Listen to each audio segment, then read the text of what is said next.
What's up, everybody, and welcome to Read the Bible with me. I'm Stan Jr., and today we're looking at chapter 8 of the book of Judges. If you're new here, go ahead and comment. If you're new here, go ahead and click subscribe to this channel and turn on your notification bell.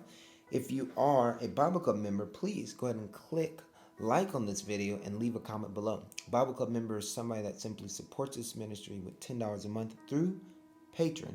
Also, we use that money to send missionaries out as well as Bibles to persecuted Christians around the world.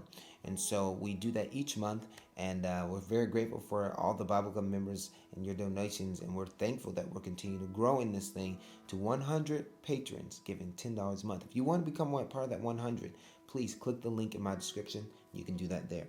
Let's get started with chapter 8 of the book of Judges.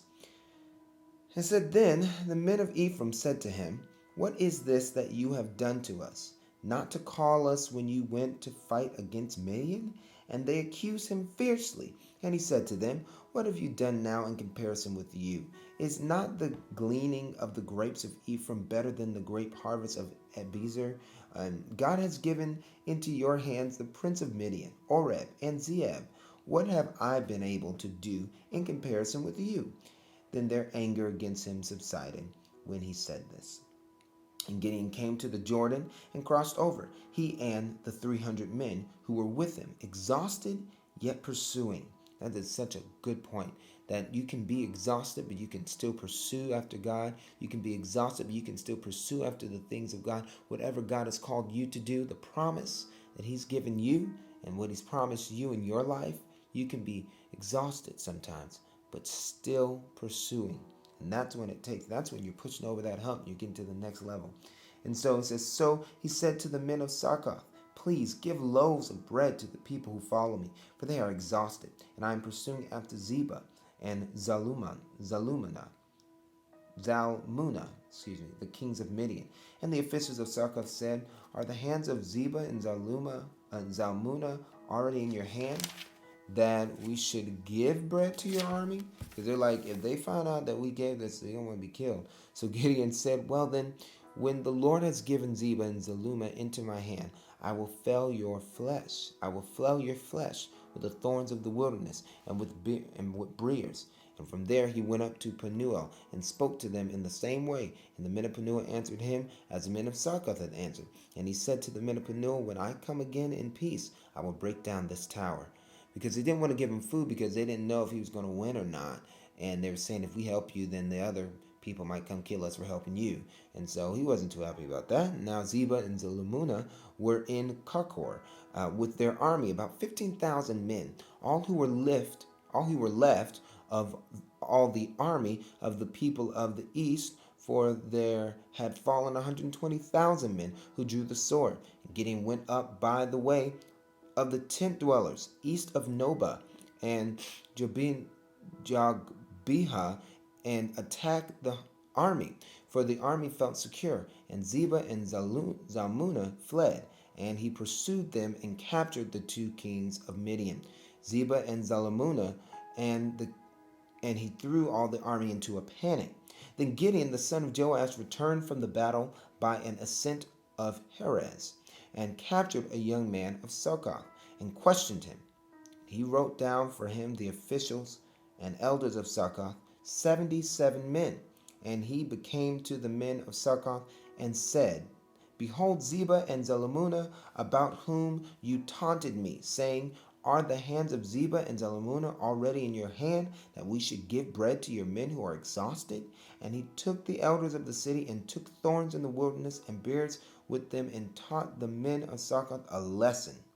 And he broke down the tower of Penuel, and killed the men of the city. Then he said to Zebah and Zalmunna, Where are the men whom you killed at Tabor?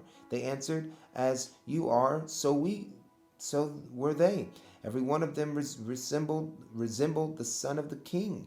And he said, They are my brothers, the sons of my mother. And the Lord, as the Lord lives, if you had saved them alive, if you would not kill, I would not kill you.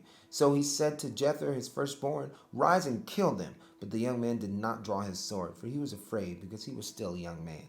Then Zebah and Zalmunna said, Rise yourself and fall upon us, for as the man is, so is his strength. And Gideon arose and killed Zebah and Zalmunna, and he took the crescent ornaments that were on the necks of their canals. Then the men of Israel said to Gideon, Rule over us, you and your son and your grandson also, for you have saved us from the hand of Midian. Gideon said to them, I will not rule over you, and my son will not rule over you, and the Lord will rule over you. And Gideon said to them, Let me make a request of you. Every one of you give me the earrings from his spoil. For they had golden earrings, because they were Ishmaelites. And they answered, We will willingly give them.